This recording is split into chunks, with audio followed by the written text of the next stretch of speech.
અમે અમારા અમિતને જે અન્યાય થયો છે એ બાબતે અમને ન્યાય અપાવો અને જો ત્રિબેડા ગામનું 18 વર્ષ આજ સુધી અમને સાથ આપ્યો છે અને હજી અમને અમારા દુઃખમાં સાથ આપો અને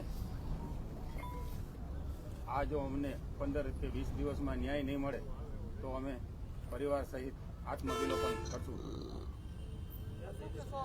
જે ઘટના બની છે ત્યારબાદ જે ફરિયાદ દાખલ કરવામાં આવી છે પણ હજુ સુધી કોઈ કાર્યવાહી નથી થઈ.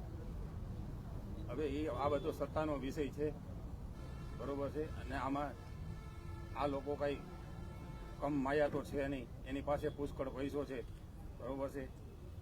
કોઈની કોઈ બાબતે કઈ રીતે નીકળવું એ બધું એના રસ્તા ગોતી જ લે છે અને અમારા પરિવારને પૂરેપૂરો ફસાવવાની કોશિશ એની ચાલુ જ છે.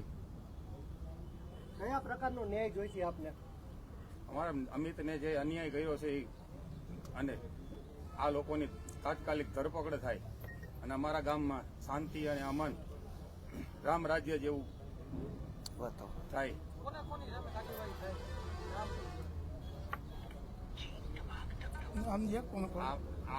આ કેસમાં જે અમિતે સુસાઇડ નોટમાં જે નામ લખ્યા છે એ પ્રમાણે એને સજા થવી જોઈએ, અનિરુદ્ધસિંહ અને રાજદીપને. તમારું નામ?